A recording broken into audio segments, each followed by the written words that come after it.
Hi, everyone, and welcome to this edition of the People Podcast. We're super excited to be here today with Katie Jacobs Stanton, founder and general partner of Moxie Ventures, hashtag Angels, and ex-Yahoo, Google, and Twitter executive, just to name a few.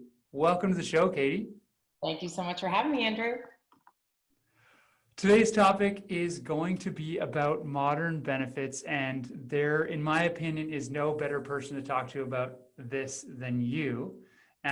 So the first thing I want to chat about today really quickly is just a little bit about your background and experience. So could you tell us a little bit about your journey from your master's at Columbia University to now in Moxie Ventures? Yeah, sure. So it's quite a windy path. It started out with a love for international affairs, and that's what I got my master's in. And I wanted to do something that was really purposeful. And I wasn't really sure if that meant something in nonprofit or something in government or something in the private sector. So by process of elimination, I had a couple of jobs in nonprofit, and they were good, but I didn't feel like I was making a big enough impact. I had a fellowship in government, and that was kind of frustrating, to be honest, because it was just so hard to get anything done. And one of the things I noticed in my nonprofit and government experience is that everyone seemed to listen to the people who held the purse strings and the financial markets. And I realized that was really a big hole that I had professionally. So I spent a few years working in banking, and it wasn't the most fun job, but I learned so much. And I think it was a very important sort of foundation for me to understand public markets, private markets, how to do financial models. And then I ended up, after about 3 years, I realized, okay, well, I've learned a lot and I'm not super happy in my job. What should I do next? And I remember doing a search on yahoo.com and thinking, like, how cool would it be to work at a company called Yahoo? That just sounded really funny and fun. And I didn't know anybody at Yahoo or anybody in California. I was living in New York at the time, but found a friend of a friend of a friend who basically made a break for me. And I pitched them why I should help them build Yahoo Finance. And this was in 1999, so I'm old. I've been around for a while. And so I was lucky enough to get this role, and that became sort of my new bar. I was like, oh my God, you can love your job. Like, this is great. Like, I remember there were bagels on Tuesday, and I thought, free bagels, this is incredible. Free coffee. You didn't have to put like, $1 or a couple quarters, and this is back in the day, into some like terrible machine like I did in the bank. And so I really did learn to appreciate the impact, the pace, the environments, the culture. So I was at Yahoo for about 3 years, then went to Google for about 6 years, had a brief interstitial working in the first Obama administration. So moved to DC briefly, and then reverted back to California because I just love building things. So I went to Twitter for about 6 years. And while I was at Twitter, a few of my girlfriends of mine who were all leading different organizations at Twitter, we realized that we loved working together, and we were all really curious about angel investing and wondered what it would take to participate in that economy. And also noticed that there were very few women and people of color supporting these companies and on the cap tables of these companies. And we thought, let's band together and call ourselves hashtag Angels and become better investors ourselves, but also get more people like us, more women, more people of color onto these cap tables. And so we did that for a number of years. And along the way, I discovered that I really love investing, and I love supporting founders and backing companies that I think are world positive, and decided to create my own fund and firm called Moxie Ventures. And one of the first companies I was very proud to back is Certn. So hopefully that very long story makes a lot of sense now, but I'm really excited to be where I am now. Well, it's such an incredible story, and I mean, we're so happy to have you as an investor in Certn.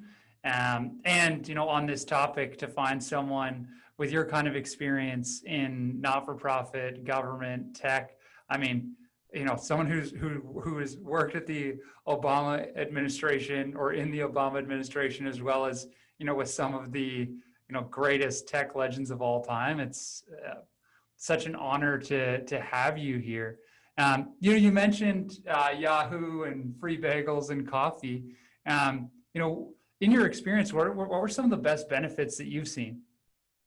So it's really interesting. Like, as I mentioned, just those little touches, like free bagels on Tuesday. I remember at Yahoo, they made these stars with our names on it outside of our cubicles. I just thought that was so thoughtful.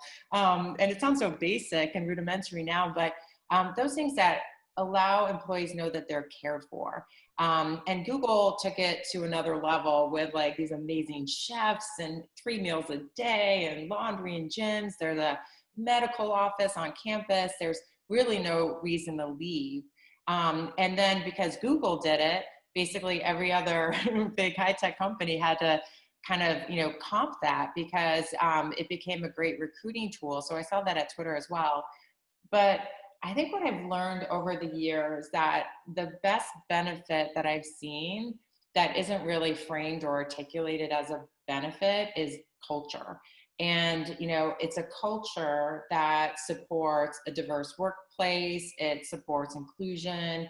It supports the well-being of an employee and their family. And, something that, many of us, we spend a lot of time working. Before COVID, we were going to our offices, and now we're trying to figure that out.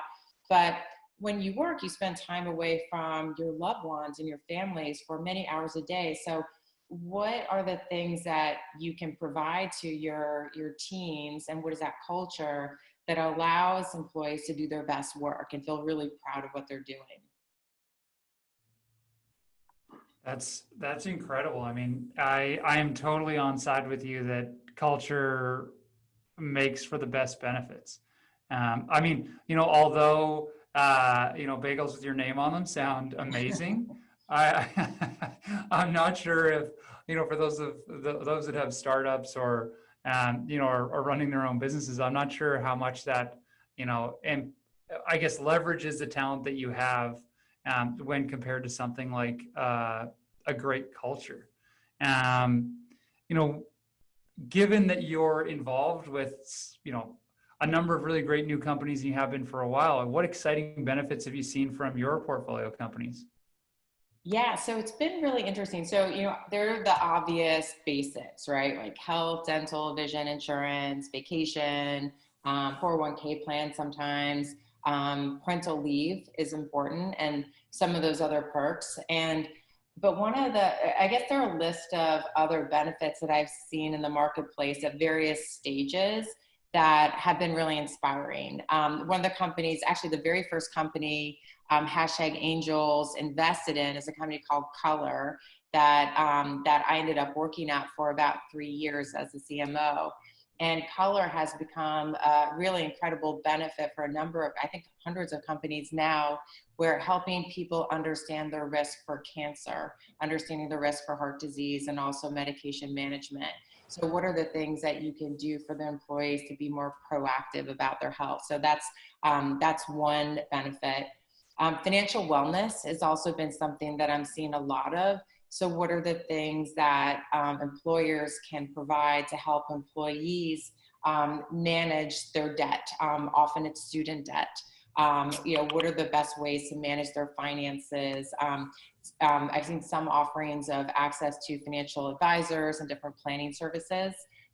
A third category we've seen a lot of, which I'm excited to see, is around mental health and wellness. There are a lot of physical fitness programs and gyms, but I think we've realized that certainly over the past few months with COVID, that taking care of our mental health and well-being is really important. So, I've seen different companies offer, if it's a Calm subscription or Headspace, or even healthy groceries.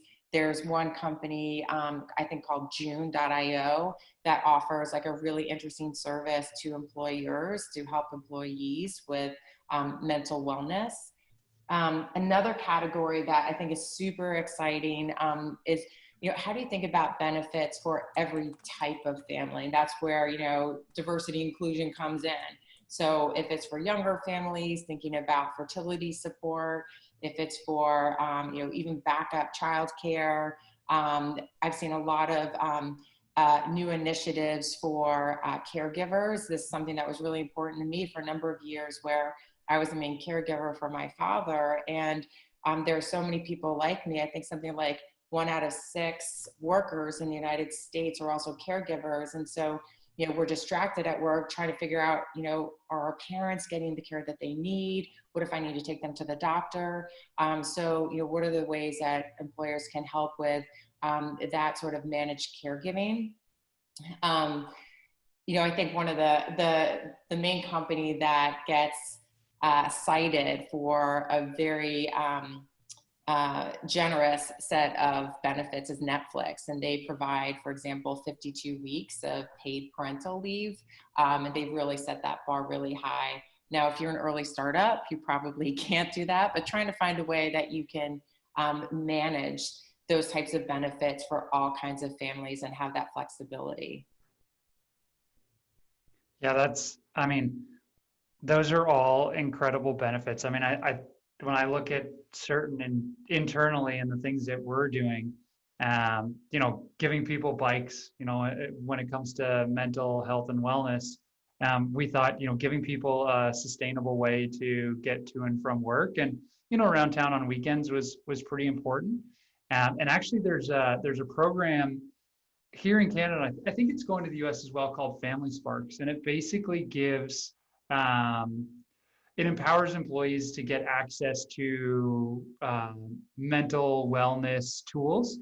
So whether you need counseling or training, or you just want to talk to somebody, it's a really great program, and we've lumped it into our benefits program. And originally thinking, well, it's not gonna, we didn't know if it would get a ton of use. It turned out to be one of the most popular benefits that we offer, outside of, like, the bike and the gym membership and your your standard um, dental. I mean, I don't know how many people are actually using the gym membership, but it's definitely a great perk. So yeah, I'm there are so many great opportunities for great benefits.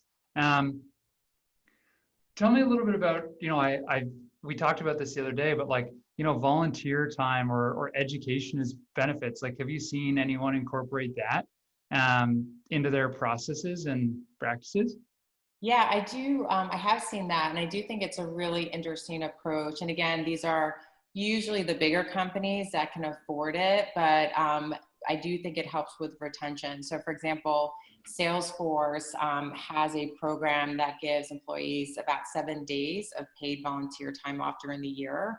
And they also give every employee, I think, up to $5,000 towards a charity of their choice, which I think is really interesting. Um, there are companies like Adobe that offers employees about $10,000 a year for educational expenses. I think Cisco does that as well.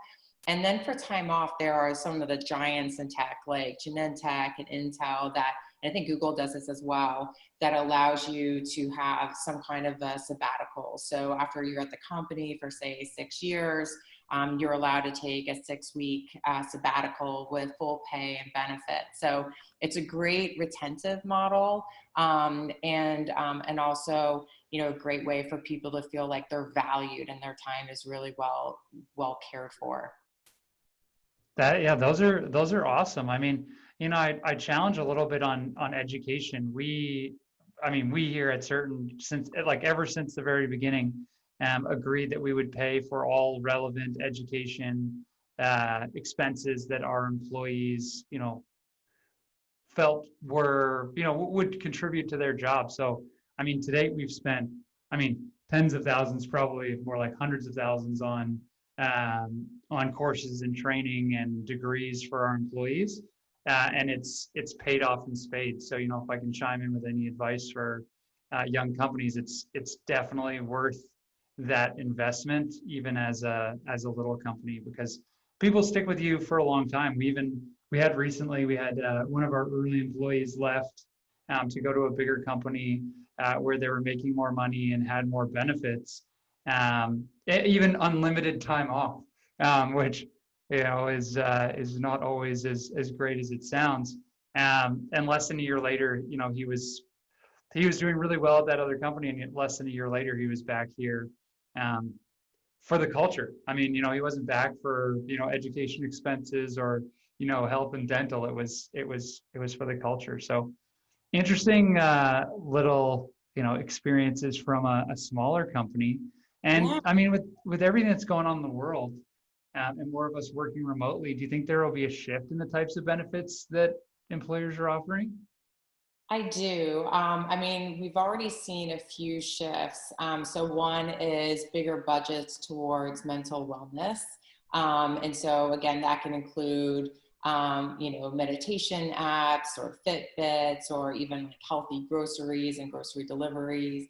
Some companies have also provided an allowance to help teams better set up their offices, maybe getting, standing desk or certain chairs, better lighting, whatever it may be. So there are some benefits like that.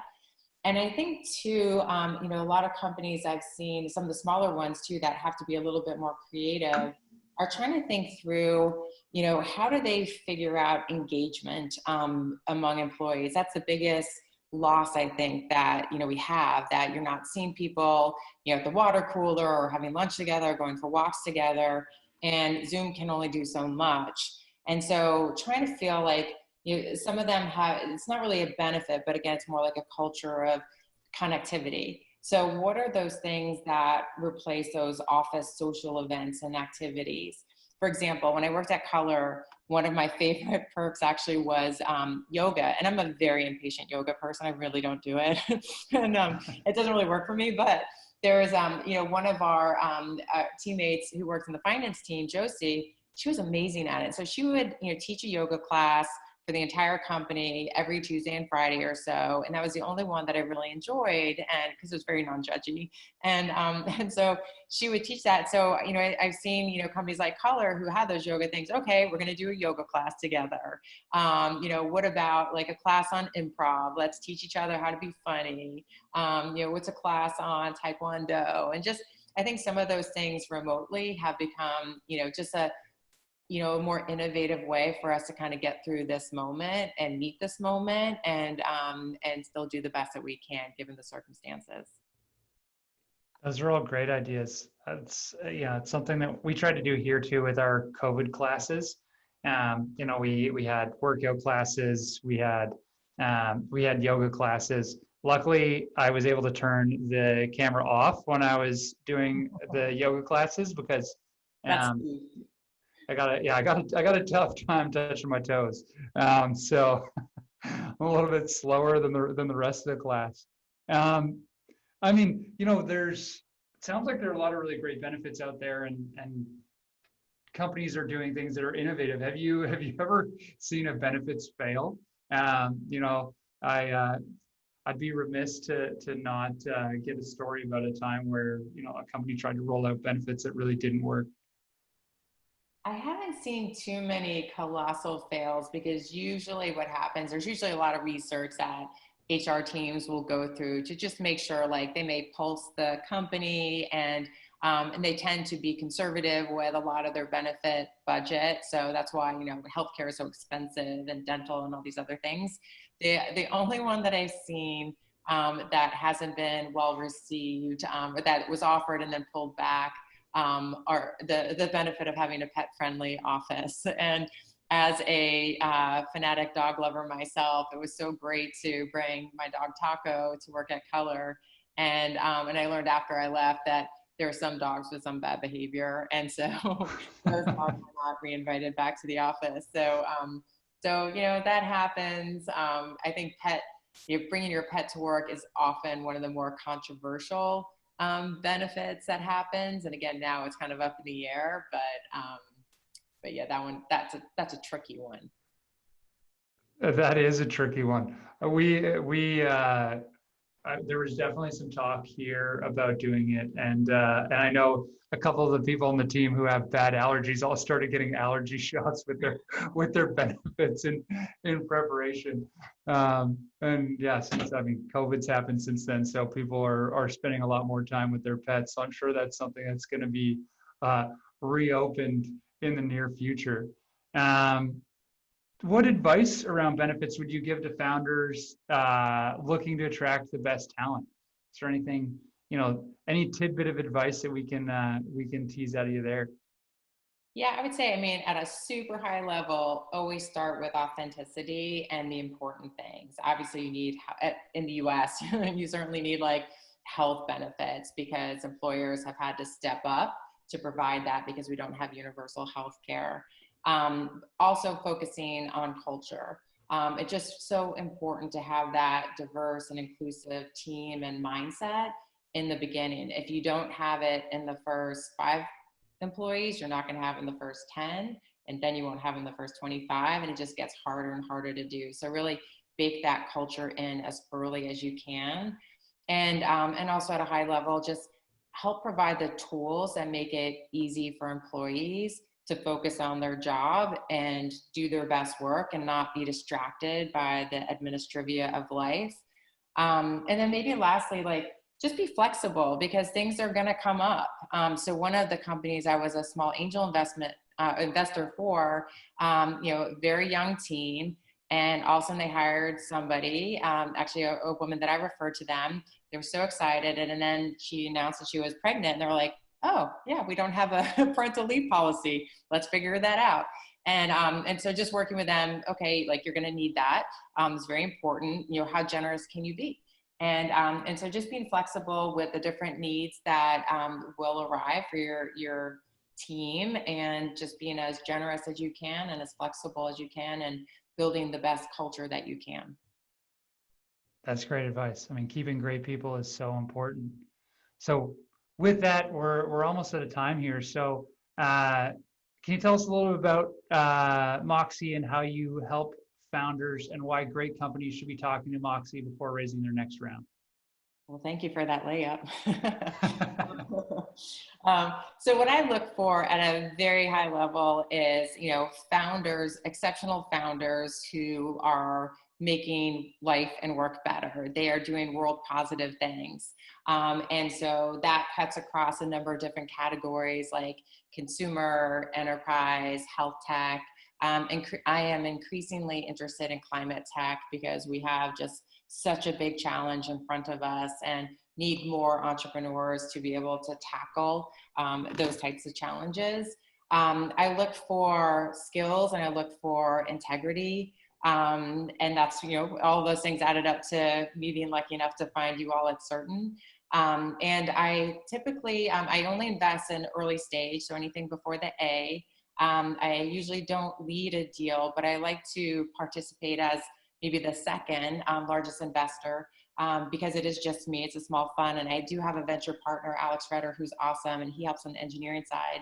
And the ways I like to be helpful, just really leveraging the functions and the skills that I built over the years across product and marketing and comms and international, and also trying to be helpful with my network because I've done so many random things in my career. I have this, very wide and diverse type of network. So if it's trying to think through policy in DC or figuring out an influencer strategy, things I learned at Twitter, or how do you put together a benefits package, something that I learned at Color. I'd love to be able to bring in those sets of experiences and networks to support the founders that I back. Well, I have firsthand experience that is all true, and working with you is a pleasure beyond words. So thanks again for being such a supportive investor, and for anyone who's listening, make sure you talk to Katie and Alex. They're both amazing people before you raise your next round. And I mean, in closing, Katie, thanks so much for taking the time to spend with us today. As always, such a pleasure. My pleasure. Thank you so much.